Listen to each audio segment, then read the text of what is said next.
So welcome to KillieFC TV, where today we're in Glasgow and we have another exclusive interview as we speak with Killie legend Alexei Eremenko.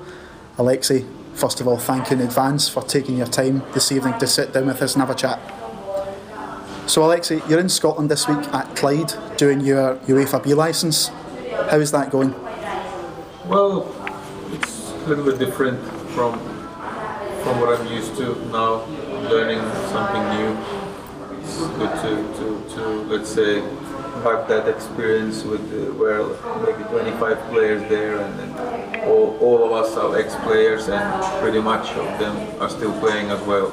So every day you learn something new from this coaching, practicing, and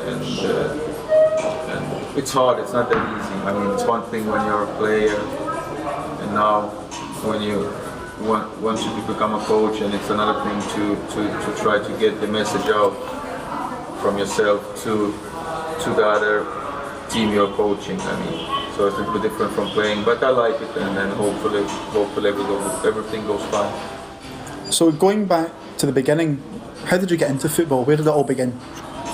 Well, it began long. Let's see. My father took me to his trainings when he was playing in Russia. So from that day, I was every time involved in football. I mean, we moved to Finland because of football. My father went there to play, and then we moved to pretty many places, and then I always been there with my family, and it was always about football. Now, do you have any plans to continue playing, or are you just going to be focused now on coaching?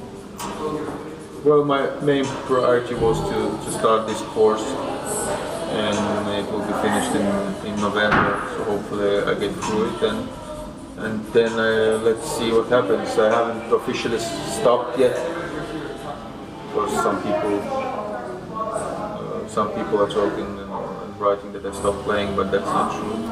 Officially I haven't stopped yet, but like I said before, if something interesting comes along, and I can still, I think, play 1, 2, maybe 3 years. I'm sure all Killie fans will have their fingers crossed when you've said that. Yeah. What would be your ambition as a coach? It's difficult because when you start, it's like starting from, let's say, from the bottom now, because it's totally different thing than from playing football. So just like I said, first try to get the license, and then get a team, and from there start to build up your coaching career slowly and slowly. I'm sure it's not going to be easy, and I'm sure I'm not going to be coaching Barcelona in the end or in the beginning. I mean, but I'm pretty exciting, and then whatever comes along, and whatever teams I will be coaching in the beginning, I'll be happy with that. Now, you're obviously a fan's favourite at Kilmarnock. At the beginning, what was it that attracted you to the club? Well, it was all about Mixu then, Patlan, and he was the one that brought me there. I didn't, to be honest, know much about Killie or Scottish football, except Celtic and Rangers then.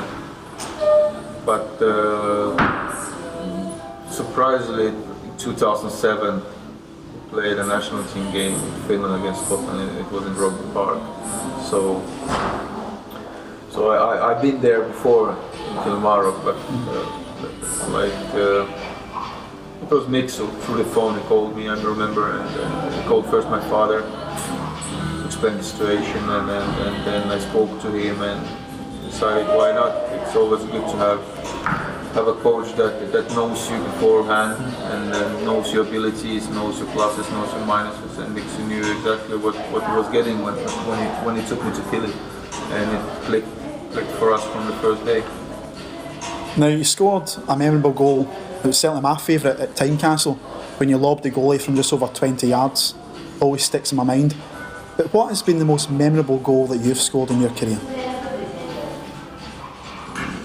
Well, I'm not really a goal scorer, so all the goals I scored in my career, I pretty much remember them all. So, well, I can change the question. What's been your most memorable moment in football?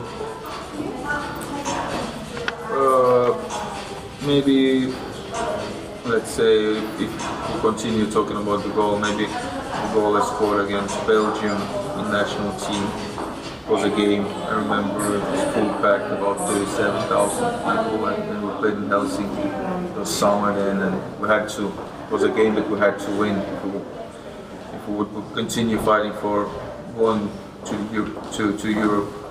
So it was a tough game. We had Belgium in front of us, and I remember I scored 2-1 goal. I did a little dummy, went to the right and shoot it to top corner by the post, and it went to the goal. It was a very important win. And the goal was nice as well. So, and of course that goal, of course, with Killie was a special one. Yeah, it was very. I think it was then when we started our flying form. Started from that game. I remember. If I remember right, we were last in the table before that game, and then we went to Tynecastle. And what can you expect from there if you're last in the table? Nobody expected nothing, but we still kept on believing, and we got the result there. I got my goal, and from there it was just a fantastic season for us. Well, we can thank your goal for that. If you weren't in football, what do you think you would be doing? Very difficult question. I've really never thought about that. It's been all about football all my life, so probably some other sport, maybe ice hockey. Who would you say is the best player you've played with and the most difficult you've played against? Well, I had many good players around me when I played in Italy. Good players. In every team there's some memorable player that you always remember, that they always have some special qualities. Like in Finland national team, I played with Litmanen and Pippi and players like that played on the highest level. So there's not really one player that I would like to say. There's plenty of players that been a pleasure for me playing beside. And the most difficult players, that's the same thing. I mean, been many good players, and probably someone who I played against in the national team. In your career, who's the best manager you've played under, and did they give you the inspiration to now become a coach, or did that come from family?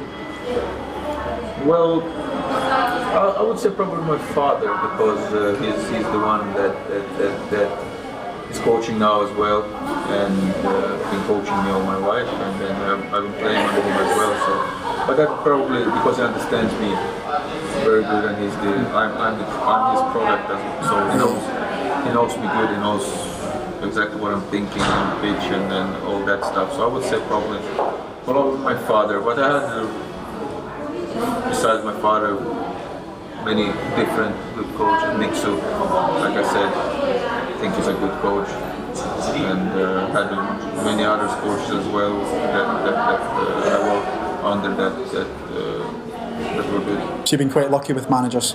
I've been, yeah, you can say that, yes. Of course, there's no one will tell you that every manager is perfect. I mean, they would all coach different ways? Yes, though everybody's different, so it's not bad or good, but just different. What do you miss most about Scotland?